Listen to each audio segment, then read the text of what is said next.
အာဆင်နယ်အသင်းပရီးမီးယားလိမှာချန်ပီယံဖြစ်ချင်ဒီလိုပွဲတွေကိုနိုင်ရဖို့လိုပါတယ်။ဖူလမ်အသင်းနဲ့အာဆင်နယ်အသင်းတို့ရဲ့ပွဲစဉ်က Craven Cottage မှာဒီနေ့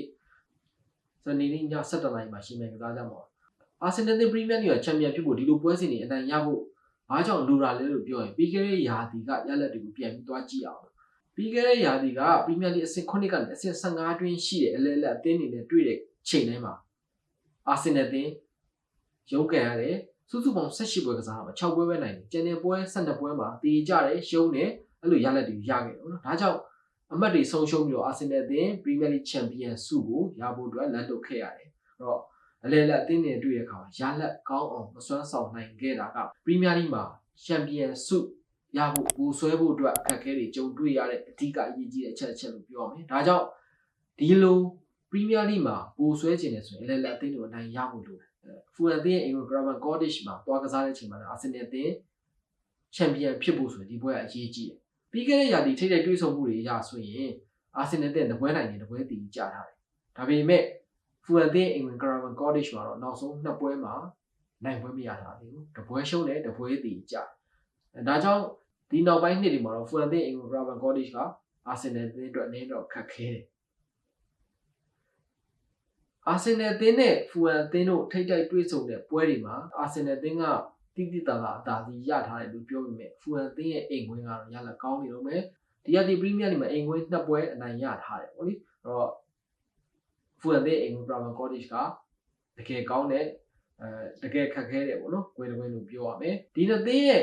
နောက်ဆုံး5ကြိမ်ထိပ်တိုက်တွေ့ဆုံမှာတော့အာဆင်နယ်အသင်းက2ကြိမ်နိုင်တယ်ဖူလမ်အသင်းက1ကြိမ်နိုင်တယ်2ကြိမ်တည်ကြထားတယ်ပေါ့နော်အဲ့တော့အာဆင်နယ်အသင်းကဖူလမ်အသင်းကိုဒီနောက်ပိုင်းနှစ်တွေမှာရုန်းကန်ရတယ်ဆိုပေမဲ့ရလက်တွေကိုကြည့်ရင်တော့အချီကောင်းတယ်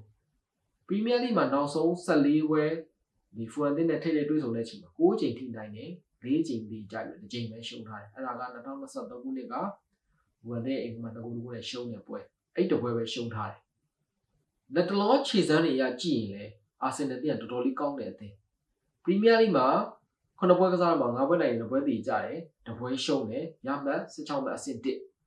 ရာကို14ကိုရထားတယ်အဲ့14ကိုကပရီးမီးယားလိမှာလက်ရှိအချိန်ထိဒုတိယတိုက်စစ်အကောင်းဆုံးသင်းခံစစ်က3ဂိုးပဲပြီးထားပြီးပရီးမီးယားလိရဲ့အကောင်းဆုံးခံစစ်ကိုပိုင်ဆိုင်ထားတယ်ဒါကြောင့်အာဆင်နယ်အသင်းကဒီရာသီခြေစွမ်းအရန်ကောင်းတယ်ဖူလမ်အသင်းဘက်ကိုကြည့်တော့စုစုပေါင်း9ပွဲကစားတာမှာ2ပွဲနိုင်တယ်2ပွဲတည်ကြတယ်3ပွဲရှုံးတယ်ရမှတ်8မှတ်အဆင့်14အဲ့တော့အခြေအနေကတော့ဖူလမ်အသင်းအတွက်တော့အရင်ကောင်းတဲ့အနေအထားမဟုတ်ဘူးလို့ပြောရမှာနော်လက်တလောခြေစွမ်းရဆိုတော့အာဆင်နယ်ကတာတယ်အဲ့တော့နှစ်သင်းလုံးမှာရှိတဲ့ကစားသမားတွေဒဏ်ရာချီမျိုးကိုတွားကြည့်ရရင်ဖူလမ်အသင်းမှာတော့အသင်းရဲ့အဓိကတိုက်စစ်ကစားသမားမူနစ်မပါနိုင်ဘူးဂျမ်နက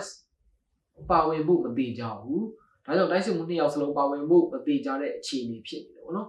်နောက်တစ်ချက်ကတော့ကွင်းလယ်မှာအားထားရတဲ့လူကစ်ကဒဏ်ရာကြောင့်မပါလာနိုင်ဘူးနောက်တန်းကစားသမားတီတီလည်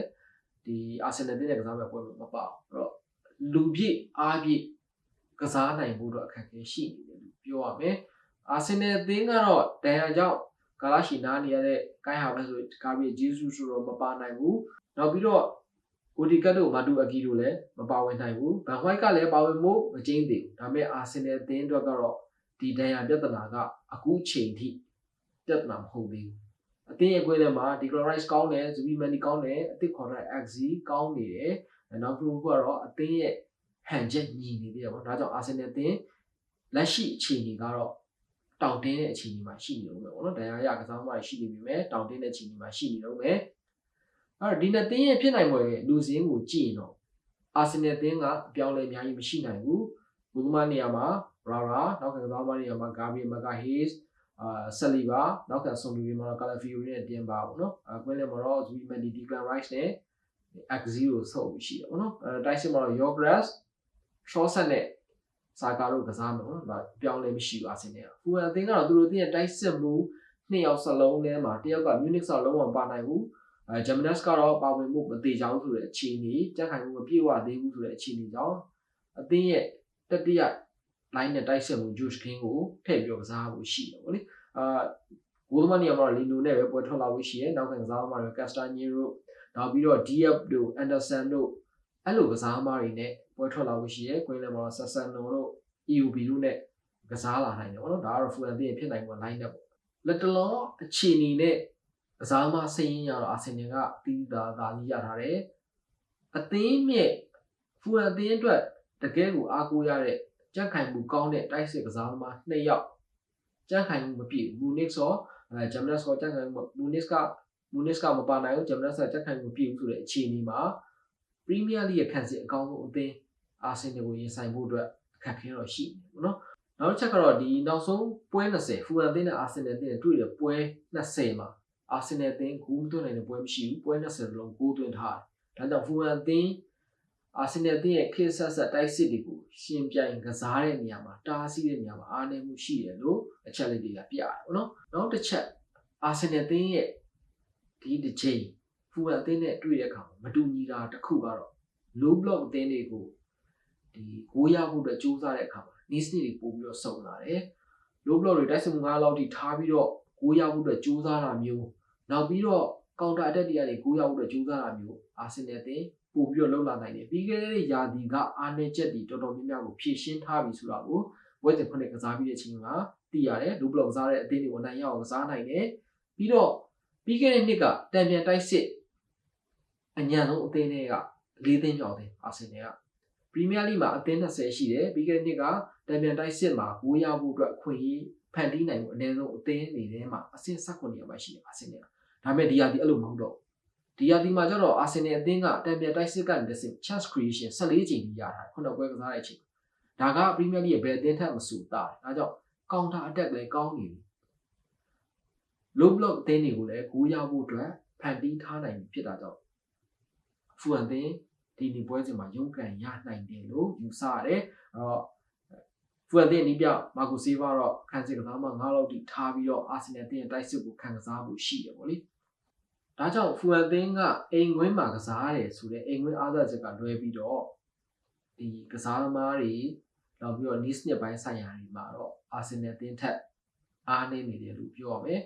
ဒါပေမဲ့ဒါကပွဲကြို30ချက်ပဲပွဲတွင်းကစားသမားတွေရဲ့အခြေအနေနောက်ပြီးတော့ဒီ niche နှစ်ဆိုင်ရာအပြောင်းအလဲတွေ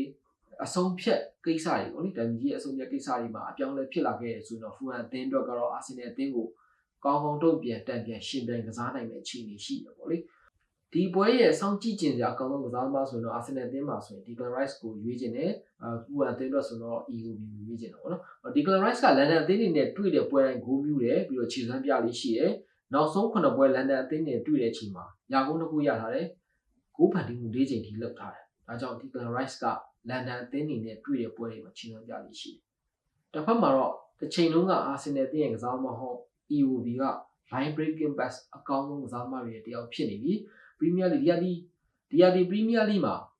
line breaking pass 8ချိန်ထိပေးထားသူတို့များတာဆိုလို့ Manchester United အသင်းရဲ့ Bruno Fernandes 9ချိန်ပေးထားတာပဲရှိတယ်အဲ့ line breaking pass တွေကနေပြီးတော့ chance creation 4ချိန်ကြီးလုပ်ပြီးထားတယ်ဒါကြောင့်ဒီ EOB ရဲ့ line breaking pass တွေက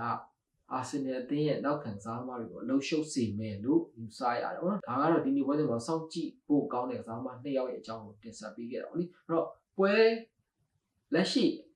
အခြေအနေတွေပြီးတော့ဒီကစားသမားတွေစွမ်းဆောင်ရည်တွေကိုခြုံပြီးတော့သုံးသပ်လိုက်ရင်တော့ဒီနေ့ပွဲစဉ်မှာအာဆင်နယ်အသင်းအနိုင်ရဖို့ရှိတယ်တစ်ဖက်မှာလီဗာပူးအသင်းပွဲချက်ကစားရတာရယ်နောက်တစ်ခုကတော့ဒီလိုပွဲစဉ်တွေကိုအနိုင်ရမှာပဲချန်ပီယံဖြစ်ဖို့ပို့ပြီးတော့နီးစပ်လာနိုင်မယ်ဆိုတဲ့အခြေအနေတွေရဲ့ကြောင့်အာဆင်နယ်အသင်းပို့ပြီးတော့တိုက်စစ်စင်ကစားပြီးတော့ဖူအန်အသင်းကိုနိုင်ရမယ်လို့ထင်တယ်ဒီနေ့ပွဲစဉ်ပွဲရလက်ကိုတော့2ဂိုးရှိလောက်နဲ့နိုင်သွားမယ်လို့တော့ယူဆမိတယ်ပေါ့နော်ဒါကတော့ဖူအန်အသင်းနဲ့အာဆင်နယ်အသင်းတို့ Craven Cottage ကွင်းမှာကစားမယ်ပွဲကြို30ချက်ဖြစ်ပါတယ်ကြည့်ရှုအားပေးကြတဲ့အတွက်အားလုံးကျေးဇူးတင်ပါတယ် Sport Insight Channel လေးကို Subscribe လုပ်ပြီးတောင်းဆိုပါရစေ